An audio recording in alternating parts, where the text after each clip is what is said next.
got a new episode. It's finally here. New Year's special time once First again. Doctor Who episode in 20 years. Or at least that's what it feels like. At the very least, it's like the longest time between, I think, between when they filmed an episode and when they actually released it. Which, as you discussed on Twitter, Boris, was it Facebook? Which, that maybe explains the presence of the Harry Potter dramatic reading that we get for 10 seconds. Yeah, but I don't know. Lots of opinions about Revolution. I liked it. Yeah, Eden, I can generally count on you to be like the most openly enthusiastic whenever you're on here, so I really enjoyed it. I'm glad that most people seem to be pretty positive on it because we got a long break before this episode, and now we have a long break before we get back to Series 13. And like, if this episode came out and most people didn't like it, then that was going to be a major bummer because we'd have to sit with that for months. No, I liked it a lot too. I like the fact I didn't actually realize it was meant to be like a sneakquel to Resolution. I didn't realize that was going to be so relevant to the episode setup. That was surprising because I literally had just finished watching it in preparation to watch Revolution. I was like, oh, this became way more relevant of me doing that than I realized. The politics of this episode is actually something they just kind of, it sets up the premise of it a bit, and they kind of do some words like security and stuff like that. But beyond that, it's not really the huge focus of it. It's very obvious in the first half, right? Yeah. But then it kind of sort of just goes into the Dalek story. It's just forgotten about.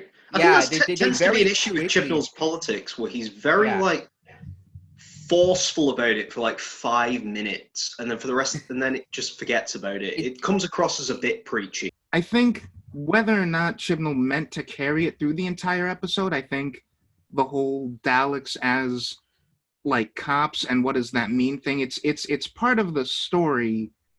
Once you introduce it, you can't like drop it to the extent that it's no longer relevant, because, and I think what I like about it is that it's not heavy-handed in the sense that you can come to any number of conclusions.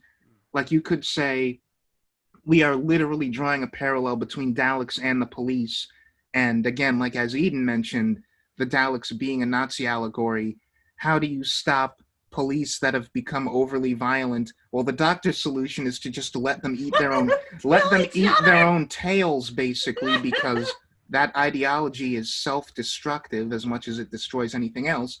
But you could also say, because the Dalek drones that they use for the cops are empty, and it's just the tank, are we more saying not necessarily that Daleks are police, but that police are overly weaponized, and that they shouldn't have access to these specific tools, and like that kind of... I think I like the way that we handled it, because we introduce the idea, and then we don't like tell the audience how to feel about it. We let it mean a potentially like a lot of things. It could feel like it felt like it could have been more of the episode. That was more my issue. I don't think the allegory is erased just because we move more onto the SAAS Daleks coming in and the Doctor trying to defeat that and the stuff with Ryan and all that kind of stuff.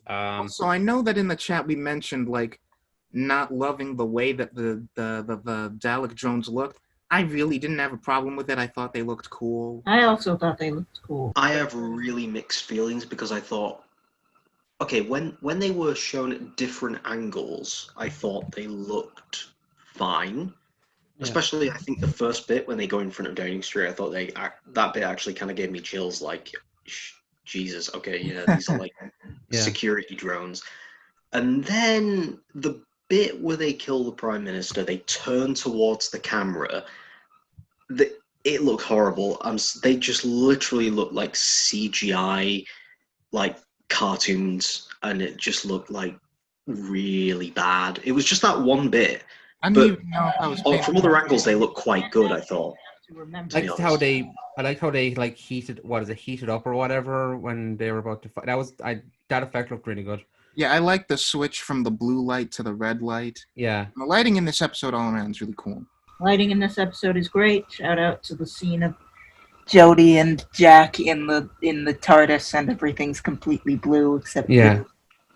When it comes to Jack Robertson or whatever, like he's ultimately not really responsible for things going to crap, really, because it turns out like this one Curtis from Misfits decided to just clone this thing and didn't tell anyone about it, and that's like if he hadn't done that, then like everything probably would have been like okay-ish, I guess. So like it's kind of a weird thing, and I don't know who said this about arachnids, but like it's weird that the Trump allegory guy is ultimately not the guy who screwed things up.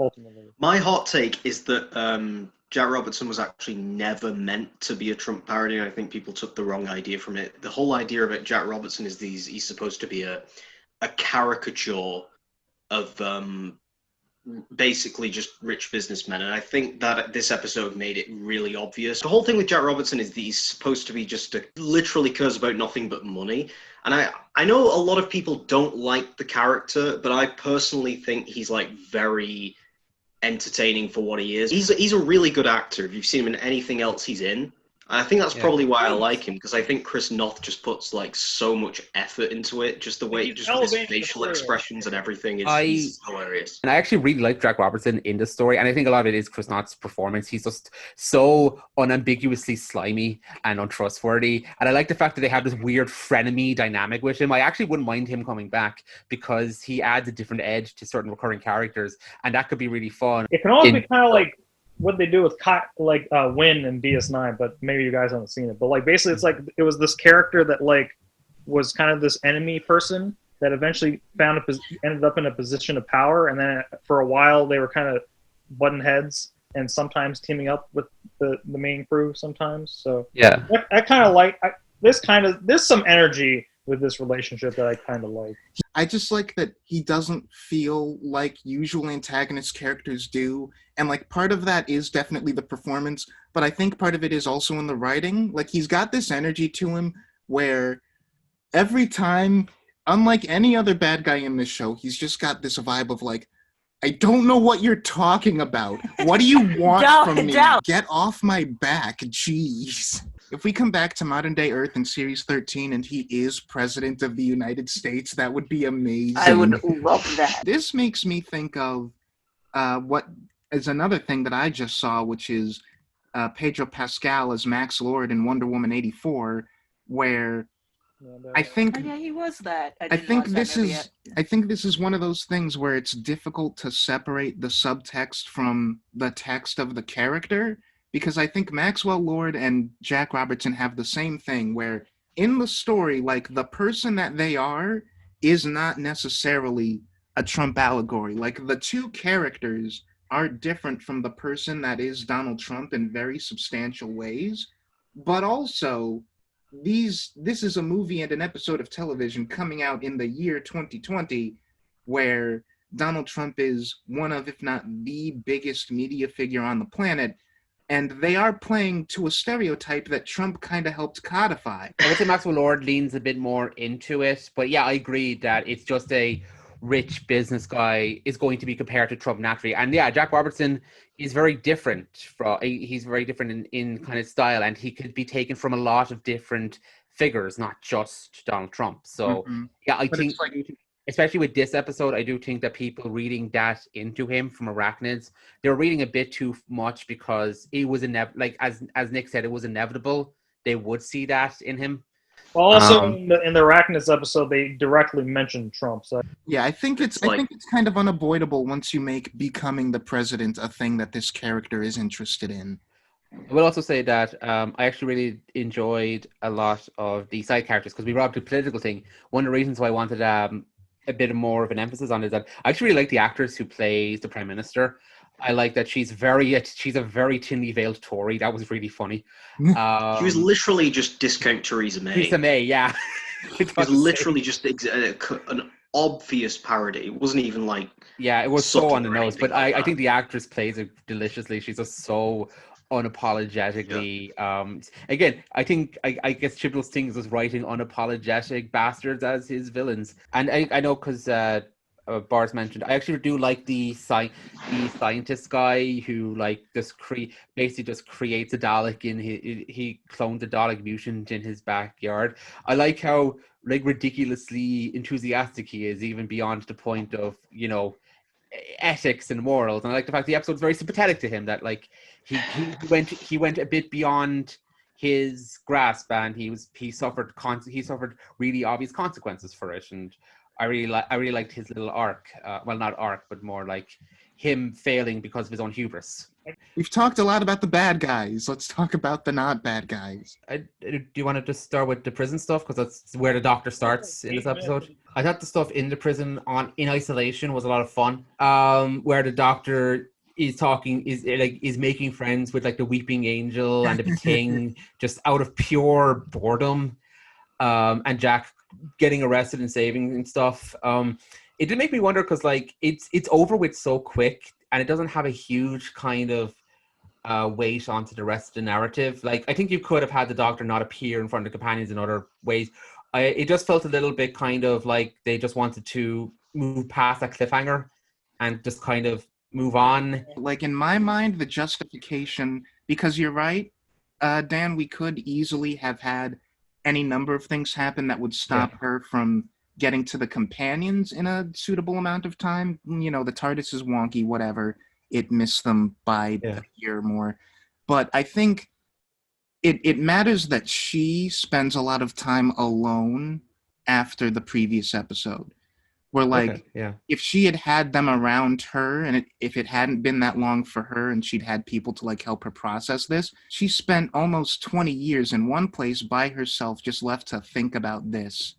And it's like it's affected the way that she processes it. A lot of that isolation plays into, I think, the end, where like she sends all of the Daleks into the decoy TARDIS and just collapses it in on them, which is like, we've seen the Doctor be unhinged, obviously, but the idea that was just like her first immediate plan after like 20 years of isolation surrounded by like things that are obviously trying to kill her but can't get through the gate. You can't eat through the gate, Tiny. Trust me, I've tried. The Doctor has a tendency to go crazy plans that may not work. And I think I talked about this with Nick already, that this Doctor seems to have a tendency to do some surprisingly reckless and things without second thinking what she's doing. Especially in this episode. But yeah, that's what I was about to say. Her plan to defeat these Daleks is calling other Daleks to defeat them was quite out there, even for her. I don't know if this is part of a character arc or something, because they do it so often. Just how like ridiculously reckless she is.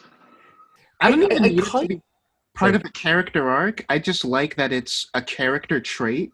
I enjoy it. I like the fact that like she kind of does things a bit more out there and people like, again, even in Resolution, her plan to defeat it was kind of making a cool slide and hoping it worked. She tends to just do things on the fly and hope it works on the day, and I kind of like that. I think it's because the Doctor can go to reckless plans. He tends to have a bit more thought out in his other incarnations. Yeah, I wasn't really crazy about the Doctor's plan just because I kind of feel like, I don't know, bringing in like even Daleks to take over the Earth, or like at least like, because they probably could have killed some people, you know. It's like, I don't know about that. It just feels kind of questionable to me. Because she does bring that up. They're like, aren't they just going to kill the humans? And she's like, well, no, because they're going to want to kill the other Daleks first. And then, like, immediately after killing all the other Daleks, she reveals herself to them. To build on what Rob mentioned earlier, I really don't mind if this never ends up being like a character arc type thing. Like, I don't necessarily need every Doctor to have their flaws be like analyzed and addressed as like an arc or like a character growth thing. I'm kind of okay just letting this be part of her character that exists, which is that she can go from like really positive, or at least trying to be really positive, to someone who's just incredibly angry and spiteful and kind of petty. And like, I like that especially comes out with the classic enemies, like the Master, the Cybermen, and the Daleks. When she interacts with them, she can get very mad, and I really like it. Like, one of my favorite bits is after they kill Leo, and like, it took me forever. I was wondering, because I knew his actor from somewhere.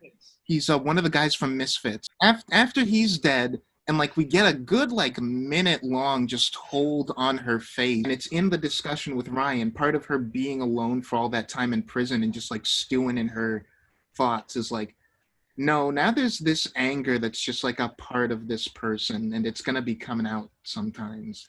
I love when she's tricking them into the TARDIS. She's like, I called you and you came like obedient little pets. It's like she's so petty. I love it. About the whole TARDIS plan, which I kind of thought it was neat when I was watching the episode because it's like, oh yeah, you used the thing you had before. That's kind of cool. But yeah, something that people pointed out that I've read into, like, oh yeah, that's a good point. Like, because the TARDISes are alive, does that basically mean she killed a sentient being for this plan? That's a little iffy. Yes. Cold-blooded. She's done some messed up things. She's an Assassin's Creed protagonist. Like, she just does clearly horrible things. Yeah, and I like it here as like a sign of she just hates the Daleks that much. Like it's kind of ironic because like her thing about them is that they represent hate in her mind, and that is like her justification is like they need to be out of here now, and yet all she feels for them is nonstop hatred. I like the idea, like even if this never comes up again, I like the idea that the Doctor basically sent the Daleks after the Daleks because she gets some perverse pleasure out of messing with them and controlling them and having them revolve their entire actions around her. That idea that they're her like she says, they're her little puppets and they come running like pets. It's been a little while since we've seen the Doctor like pull a Seventh Doctor style like manipulating your enemies into their own defeat type scheme. Unlimited and with reckless disregard for lives that could potentially get crossed in the way, but we got a problem, we need to solve it.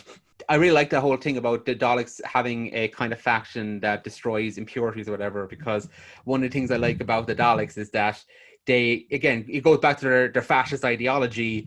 They are obsessed with purity to the point where if they even see a remote inkling that somewhere is impure, they will end up just destroying themselves. And that does play perfectly into fascist ideology, because fascist ideology is self-defeating, because you will never be perfect enough for fascism. And if Daleks ever got to the point where they became the rulers of everything, they will just end up destroying themselves, because they can never be not one Dalek is going to be too perfect for the rest of everything around them. And that's happened before, like the evil of the Daleks, and the Daleks take Manhattan, and in Dalek where he blows himself up because he has impure genes in him because it grows and stuff like that. It's a consistent trait with them throughout their pretty long history, and I really like that we explored that here, that they literally have a faction to get rid of impurities. Let's talk about the companions, including our boy, the man, Mr. Jack Harkness. Yes, I love it. And I love that, like, we got all of the, like, fanfare. Hooray, Jack is back out of the way in Fugitive of the Jadoon. Yeah. So this is just allowed to be a story where Jack Harkness happens to be here, and we don't, like, waste time with all the, like, nostalgia baiting of it. There's a lot of references to the past stuff. Like, we just have, like, oh yeah, I was in the Beauchene Peninsula, and Rose is in a parallel dimension. I kind of like that, though, because, like, we get Yaz's little reaction. That was the little conversation he has with Yaz, which is like, you don't get to choose when it stops, and like it's crazy because they kept going on like she was gone for 10 months, and I was like, for Amy, he was gone for like 14 years in total at different points. Yeah, Jack assumed he got abandoned and then got sent back centuries. So yeah, and I love his little girl named Rose. Yeah, she's stuck in a parallel universe now. She's what? And no, the confrontation. I like that the idea that maybe not everybody who travels with the Doctor just goes and then gets dropped back home. Yeah, no, and I like that because, I mean, it is fan service, let's just be honest. It's just to reference the parting of the ways and to reference Gwen Cooper and all that kind of stuff. But it shows how large the Doctor's life is and how many people they have affected throughout their history. So when we have that context for Yaz, when she begins to doubt her place in the Doctor's life. Eden's bringing me around on this because I feel like the Gwen reference is just there to be like a nod. Like I feel like that one is really, that's just there. But for the Rose thing, I really do think Eden's making a good point, which is that it matters that we learn, we don't just mention Rose, we mention what happened to her and we get a reaction to that from Yaz. And it's informing this idea of like, it didn't occur to any of them, but Yaz specifically, that this was going to end some kind of way that's just, you're going to get dumped somewhere and the Doctor's going to go off and that's going to be the end of it. And I hope we keep building on that for Series 13. Yeah. And the one thing I actually really liked about the fact that we waited until this episode, not Fugitives, for the Doctor and Jack to meet is that it's been 11 years to the day since their last interaction on screen. Oh, wow. I didn't even... Right, you're right. The end of time. That is correct. Yeah. I mean, they didn't speak in that moment, but that's the last time they were on screen together and they, reference each other. Jack himself has a lot of great lines. I don't know. I really like it. Part of me was kind of worried. It's like, would it feel like John Barrowman has been out of this role too long? And like, obviously not, because he's still doing stuff for Big Finish. It was just great to have, it felt so natural to have him here. Like it could have felt really forced. And like, we made a big special event out of it. And it's like, no, this is just a character in this show coming back to be in an episode. And it's cool. People have brought this up before, but like there really is no explanation for how Jack knew about the lone Cyberman thing. Oh yeah, I guess we'll either find out later or we won't. I love his little thanks. Like, that's it. He is so not used to lesbians. But yeah, no, I like having him here for like a story purpose, but he doesn't dominate. Like, you could theoretically tell this episode without him, but his presence does actually make it better. I was worried about that because of how much of a fanfare there was about him returning for the special. But no, he just slides in. He's just an extra companion, which, I mean, that's, thankfully it's not a permanent thing because that's one complaint. We don't need 5 TARDIS team. But no, he's grand. He did his thing and he was fun and he just kind of rolled with the punches. And he's a character who can very easily do that. So, and like, we've talked slightly about Yaz already. I'm really eager to see what's done with her in Series 13. I feel like this episode, plus the bits that we gave her in Series 12, we have been consciously building to this place of like, she's got a very specific relationship with 13, and it stands apart from what Ryan and Graham have/had with her, and I really want to see that get built on. I'm bringing in a new guy. I'm going with an open mind. I just hope they don't shortchange her.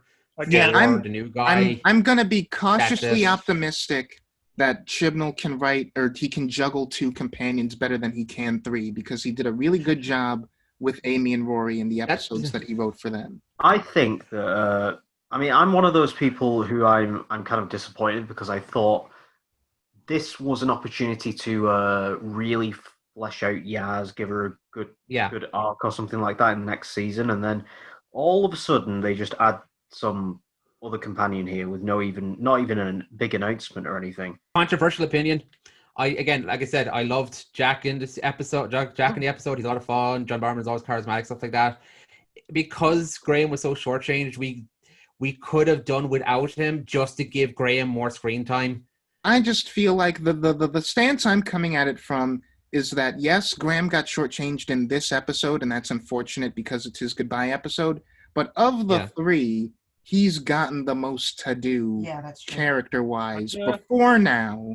And, again, Jack being here, I think really helps inform Yaz and is really good for her character. And she's the one we're going to be keeping around going forward. And, I know, Rob, again, and, a lot of people don't have confidence in Chibnall's ability to juggle more than one companion.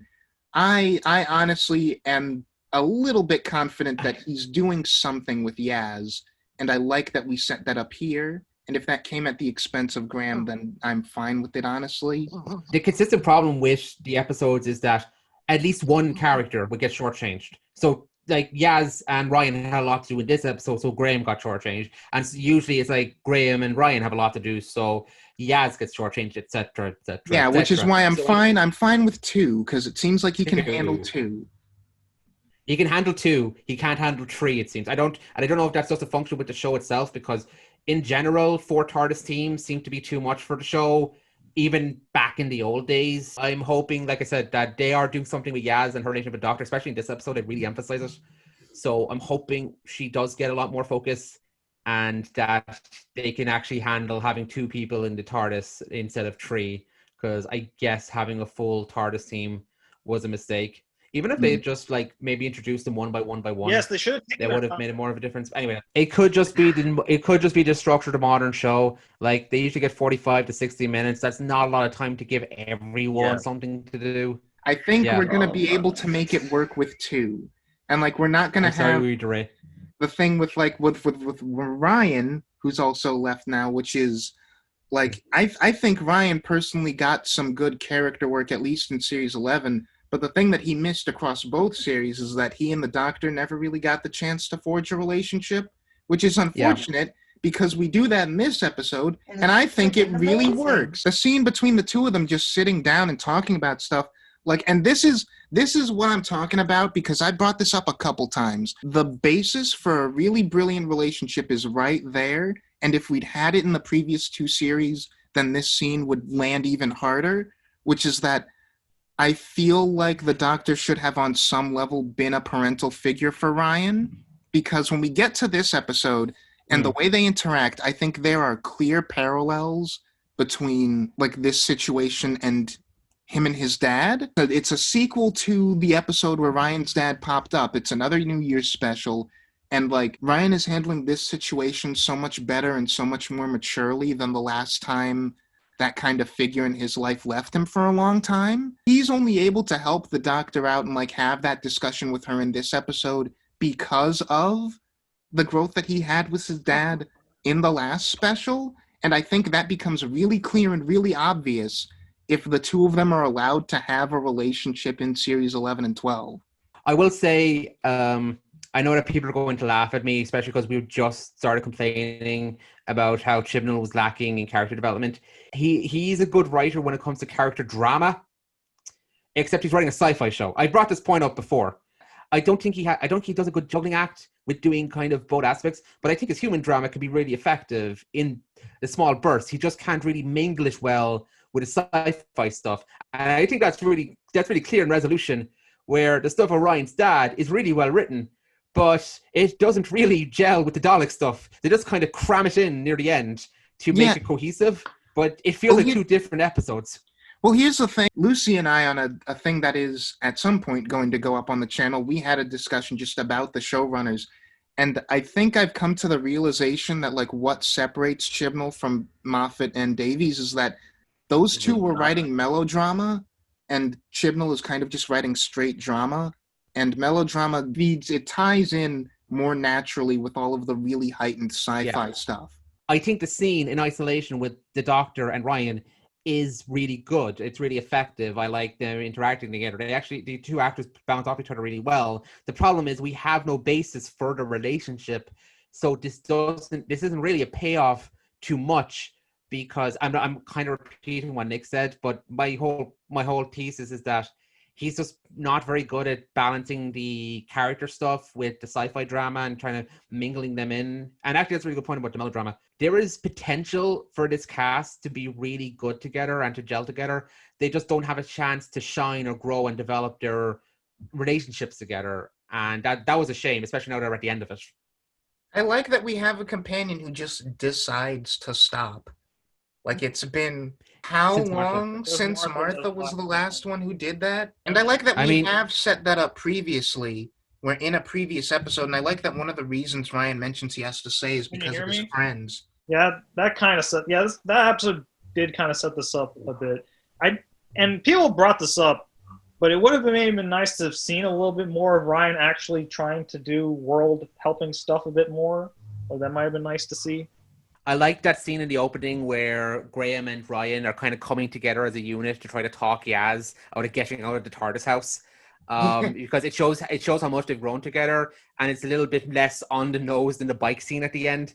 And I like it. I like that they seem to be working together as a kind of unit, and it's really sweet. I'm surprised because I actually liked that ending scene, and I don't really like Ryan much, but I think it was kind of nice. It was all right. Again, as somebody who has dyspraxia, I like that he fell, that he has room to grow, that he's not perfectly able to handle a bike, that wasn't his arc. His arc was that he wouldn't give up. So I appreciate that little moment, that little detail. Although the ghost of Grace was a little weird. Yeah, that was the one thing that I was going to say. I didn't need that. That felt like a step overboard for me. I like that Ryan and Graham leave on their own volition. I like that we didn't get a death. I was prepared for a death. We didn't get a death. I was so mad. I did like a little shot of them cuddling together. That was really sweet. And Jodie's just great. Really nice. That Jodie's just great throughout it. I think she plays it really well. Her clearly putting on the stiff upper lip. I just think she's a great actor. I think she's just great in general in the entire special.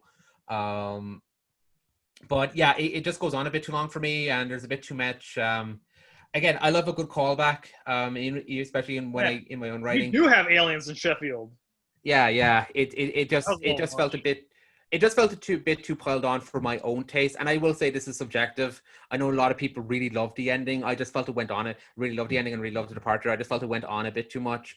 But I do like Ryan comes to the decision to leave on his own volition. I like that. It's a really good it's not a usual one, is it? Yeah, I wish I just really want to stop companion departures being so goddamn dramatic, and it was a little bit maudlin, but I get it. We've been with this team for a while, so I actually also liked Yaz's decision to stay because she's been sort of desperate to reconnect with the Doctor for a while, so she's not going to like abandon her right now. It's very clear that Ryan and Graham, by the episode that I think Ryan and Graham are kind of over it. This feels like it was also just inevitable from the moment we met these characters.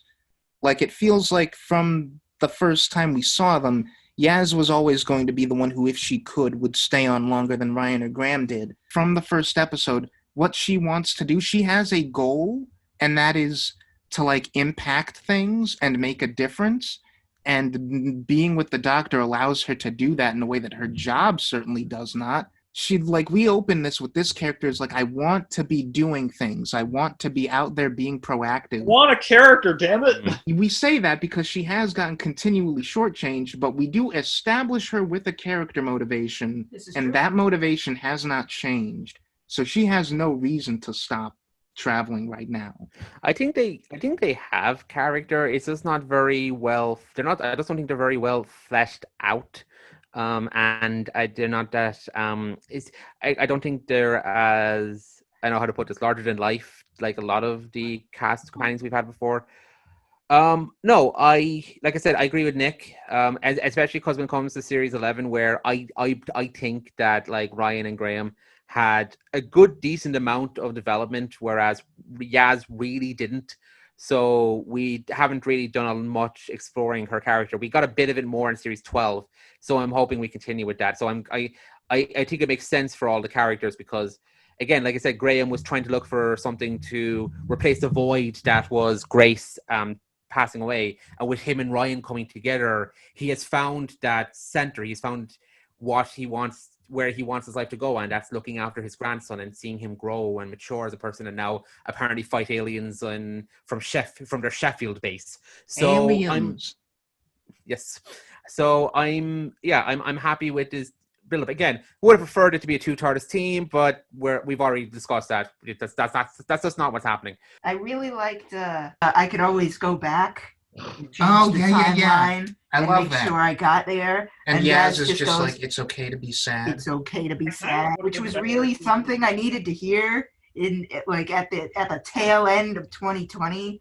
Was like, I wish I could go back and spend more time with people that I care about and not have them like ripped away from me in ways I can't control. And it's okay to not be in control. You can still have hope. You can still have another person there beside you.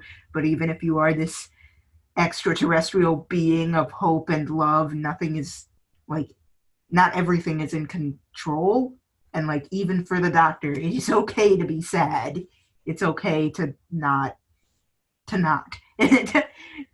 that was Yeah, That's really touching. Seeing somebody go stir crazy after being in one place for time and time again. It's like they knew it It was gonna hits happen. harder This now. episode was seriously filmed Maybe she before really COVID, is was a it? time traveler. It's kind of like Praxis came out just when the pandemic came, and everyone was like, "Oh, this is really weird." God, yeah, I remember. It's so weird that it's exactly 10 months is roundabout the period of time that a lot of people who would be watching this episode have not been able to see friends, have not been able to leave and go out and meet people. And it's like, yeah, I didn't think about that. Like, it's such a weird, happy accident that this episode comes out when it does, because I imagine there are a lot of people like Eden who need Also, I hope to hear that.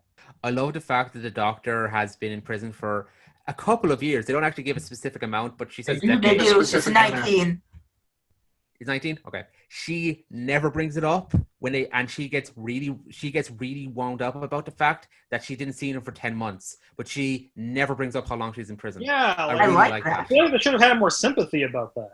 I think it's because she doesn't want to make Yaz and Ryan and Graham, but specifically Yaz, feel worse than they already do. Yeah, like they would have had more She's- sympathy if she was like, I've been Yeah. in space jail for 19 years, but she specifically doesn't bring it up to them. She's prioritizing their pain over her own. I guess even just mentioning space jail probably should have had more concern, because it felt like they were not really like giving as much credence to that as far as like why she was gone or something. But She also, treats it very casually. yeah, but I still feel like Yeah. jail would have been like, oh no, what happened? But the other thing is that, and it's back to the Ryan scene and Doc scene in the TARDIS. Like, I mean, first of all, like it takes like 4 minutes to get to Japan. Like, that's weird.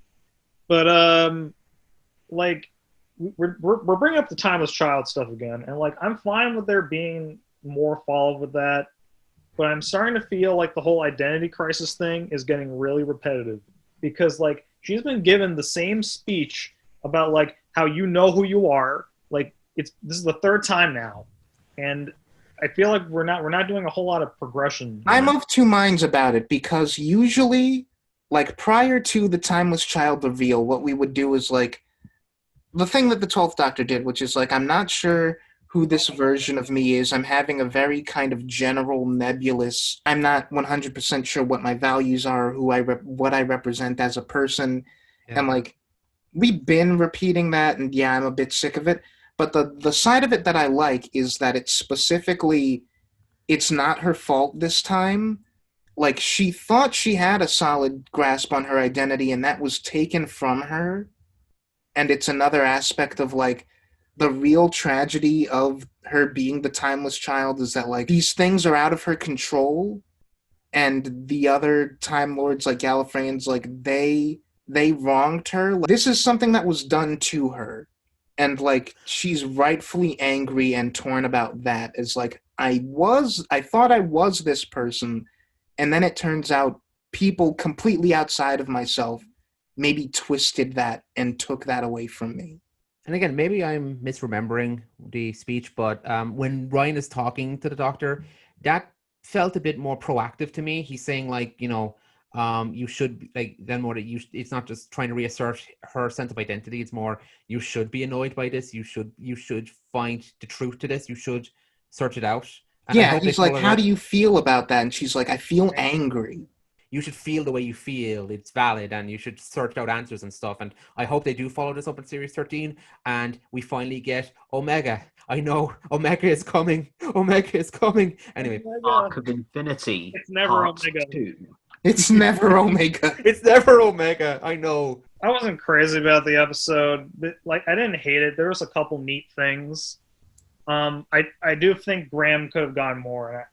He's been Yeah, the I highlight of these last 2 seasons for me, and I feel like he deserved better than this, honestly.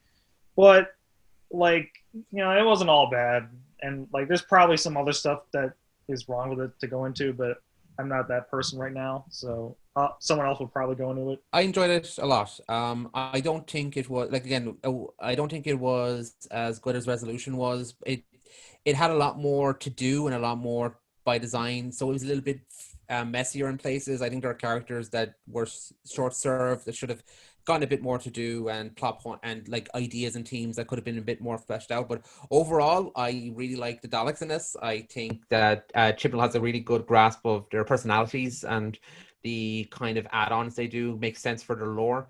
I really like, there's a lot of really good character beats and moments where the episode's allowed to slow down and just be about these two characters talking, and I really like stuff like that. Jodie's great, John Barrowman's great, of course. Yeah, it's a fun story with some fun allegory, and it kept me entertained throughout, and it's really well paced, and there's some really fun, cool Doctor moments that I really wasn't expecting. I really loved. I found the whole thing with the lead them into TARDIS to be really clever, and it's probably one of the highlights of 13 for me. So yeah, no, thumbs up. I really enjoyed it. I'm glad it was as satisfying as it was, because as pointed out, we don't know when we're getting more Doctor Who. So here we are now. I thought this was a fine episode. I think it was kind of a typical, a bit of a typical Chibnall episode by this point, where I feel like he tries to shove too much in. I thought the central concept at the beginning with the Daleks as the security force was very interesting, and I am kind of disappointed they kind of didn't go further with that concept. But I thought overall it was a fine episode. I liked the stuff with the Doctor in the security prison. I liked all the stuff with Jack. I think Chibnall also, again, second story in a row, really knows how to write the Daleks, which I'm surprised by. But yeah, I think he really does get the concept of the Daleks in a way that I think Davis also did. Moffat didn't. Because I really liked how the Daleks were portrayed here with the sense of purity. I thought that was one of the more interesting parts of the episode. As far as Ryan and Graham's departures go, I'm not really a fan of Ryan at all. I think Graham was good in his first season, and in his second season did pretty much nothing. So I was expecting to not really care much about the departures at all. I thought it was handled kind of well. I think the way it was written was pretty decent. I did kind of like the stuff with Yaz, and I'm interested to see how her character progresses. And yeah. Overall, I like Jack Robertson too. I think he was a fun addition. I've liked him both times he's appeared, to be honest. So yeah, I think overall it was a fine episode. I think if you're comparing it to Resolution, I felt Resolution was better. It was a lot tighter, whereas this one was a bit too overstuffed. Same with something like Spyfall. Which was also very overstuffed. Overall, it was fine. I had a good time watching it, and I think better than pretty much any Moffat era Dalek story. So I'm fine with it. I mean, that's a low bar. As mentioned, thank you for listening. This is going to be murder to edit, and I'm going to hate it. So, Bye. Boy.